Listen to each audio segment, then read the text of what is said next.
And for the tip that I wanted to bring up, last week in the after hours or overtime, whatever you want to call it, we got into a little discussion about extensions for Forstner bits. And several made on the market, and I looked through, but I wanted to show you one that I made years ago. And this is pretty much it. And it's not perfect. I was going to make a perfect one to show tonight so you can see what I was doing, but I thought I'd show this one because you can't mess up. All it is this is a piece of 1.25 inches, but it could be a piece of 1 1/8 inches. That hole is supposed to be in the center, but it doesn't matter. The only thing that it matters with is it does give me a larger diameter Forstner bit that I can follow. Because what I'm doing is I did this one on a drill press, and I should have done it on a lathe to make sure I had the hole in the center. And a piece of 1-inch stock would work. It's about 3 inches long. And I've got like 3 sets of Forstner bits, and they all have 3/8 shanks on them. So what I did is I drilled a 3/8 hole all the way through the blank, continuously going all the way through this, keeping it on the same plane. And then I drilled a 1/2 inch hole halfway through.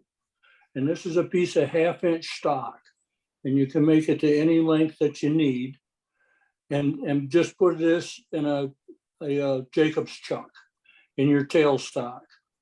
And then you can go in as deep as you want to go or need to go. I made a lot of bases and stuff, and I go in with a Forstner bit. And this is real, like I say, you can use a piece of 1-inch stock.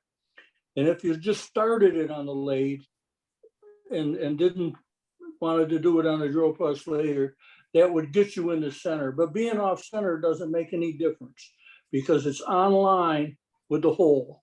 And that's all that matters is this is the same line as the Forstner bit.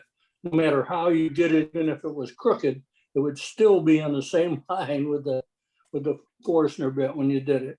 And I made this 10 years ago and I've used it hundreds of times. And it's really, and you can buy one, but if you're cheap like me, you can make one. And they're just 1/4 set screws. And that's what I wanted to show. That kind of overtime discussion last week.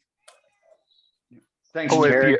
If you folks wonder One what more thing when you go ahead, one Terry. more thing when you do that, one more thing when you're using a Forstner bit in an extension, no matter whether it is a store-bought one or one that you made like I did, and you're using a Jacob's chuck on the Forstner bit, always start with the Jacob's chuck in the tailstock and go in as far as you can go in and then put your extension on. Don't try to go in with the extension because then you're too far off of the tailstock and it's awful unsteady. Mm-hmm.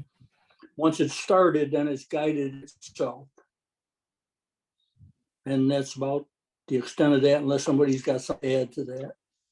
Nope, sounds like a great idea, and it's a tool you make to use in your shop, and that's part of what we share here is tips and tricks and ideas and all.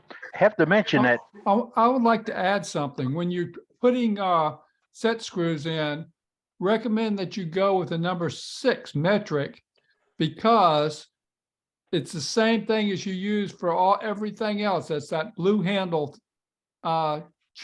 blue handle Allen wrench that you have for everything. So you have one Allen wrench that fits almost everything. Good That's idea. A real good point, and I think that may be what these are because my Allen wrench fits them. That may be what I put in there. It's been a long time. You had to go out and they're not easy to find, but I went out and bought the right size Allen wrench Allen screws so I can go with metric, and then bought the tap for it. So I found them at MSC.com. I bought a box of 100 from MSC.com, and the shipping cost more than the screws. But added all together, it was much cheaper than a hardware store. So yep.